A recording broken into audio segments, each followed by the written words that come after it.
عسى أن يهديني ربي لأقرب من هذا رشدا. Now the last and what I consider the most beautiful part of this expression. Perhaps Allah will guide me. Guide me to what? Guide me to what? He says, لأقرب من هذا رشدا. You know, the language of this is so profound, and in a khutbah, I can't give you grammar lessons because you'll have a headache. So I want to try to make this as simple as I can. In the Arabic language, sometimes you say over there, and sometimes you say all the way over there. When you say all the way over there, you're saying that I'm guiding you to your destination. If you just say over there, maybe you get over there, then you have to go somewhere else and somewhere else and somewhere else. But if I say all the way over there, then I've told you that that's where you have to go. You don't have to go any further than that. When the lam is used, عَسَىٰ أَن يَهْدِيَنِي رَبِّي لِي أَقْرَبَ. Al-lam. This lam, what it suggests, this is al-muntaha. There's no higher thing to ask for in this dunya. If you get this, there's nothing better to ask for. If the word ila was used, then you get there, then you go for something else and go for something else. You see? So what I'm asking Allah in this ayah, and what you're asking Allah in this ayah, is for something that if you have it, there is nothing better. It is the ultimate end. Now what is that ultimate end? He says, لِأَقْرَبَ مِنْ هَذَا. Closer than this. I hope Allah will guide me closer, all the way closer than this. What does the word this mean? This means where I am right now. Now let's understand what this means in simple language.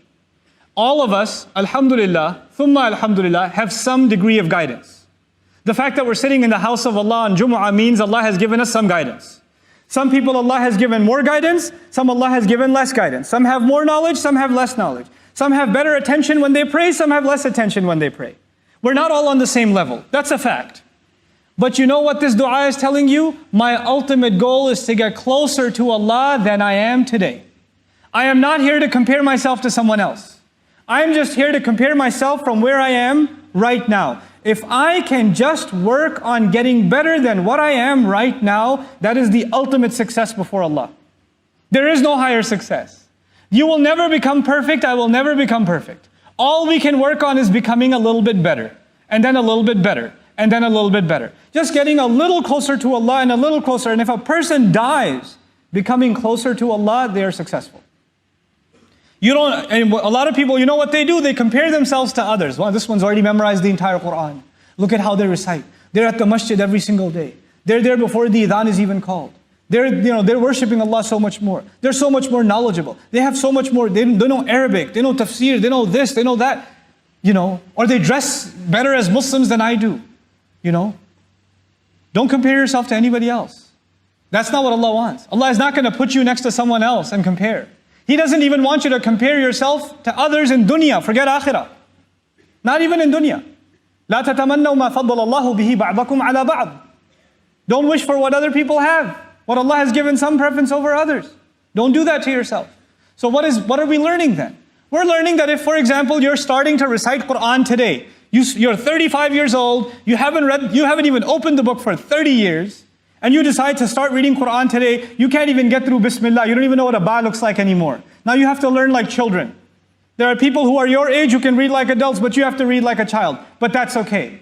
That's okay. When you learn even that alif or that ba, and you make a little bit struggle closer to Allah, and you died that way, maybe you're better than even a alim. Maybe you're better than a hafiz of Quran, who memorized the whole book but has no appreciation, didn't want to make themselves a better person. Because who wants to make themselves a better person is in the heart, and Allah knows that. So don't underestimate where you are with Allah. People can underestimate you, Allah does not underestimate you. People make it sound like guidance from Allah is hard, it's expensive, it doesn't come easy. And Allah is opening the doors of it wide open. He's just asking for you and me to embrace it and say, Ya Allah, guide me. Bring me a little closer to yourself. لِأَقْرَبَ مِنْ هَذَا رَشَدًا. In terms of uprightness, in terms of guidance. The last word of this ayah, رَشَدًا, actually acknowledges that the fact that you're making this dua means that you're already on some guidance. That you shouldn't say that I'm misguided. It already acknowledged that the fact that Allah gave you the ability to make this dua itself is a gift of guidance from Him. And Allah will give you more, and He will give you more, and He will give you more. This is the optimism of the Muslim. When guidance comes in this world, then tama'nina comes. Itmi'nan comes. A heart becomes tranquil.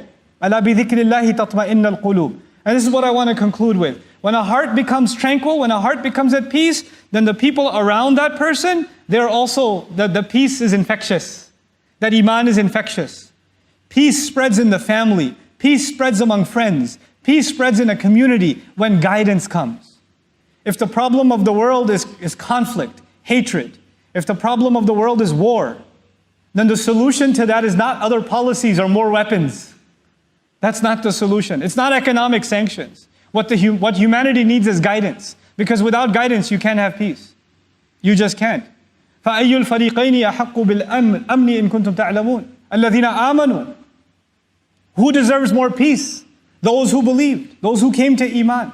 This is what we're asking Allah Azza wa Jal. When you and I make dua for peace in the world, for peace in the Muslim lands, for peace for those who are oppressed, when we make those du'as, then we're actually directly asking Allah to increase us and the world around us in guidance. May Allah Azza wa Jal increase all of us in guidance and make us of those who are positive about their future, their own future, the future of their children, the future of this ummah, and the future of the world over. This entire world, we have to be concerned for it. Not just our own ummah, the entire world. We are the millah of Ibrahim alayhi salam. Ibrahim alayhi salam used to be concerned for all of humanity. That is the legacy that we've inherited. So we have to be optimistic about the entire world. May Allah Azza wa Jal make us that way and make our future generation a beaming example of what it means to live the beautiful teachings of this book.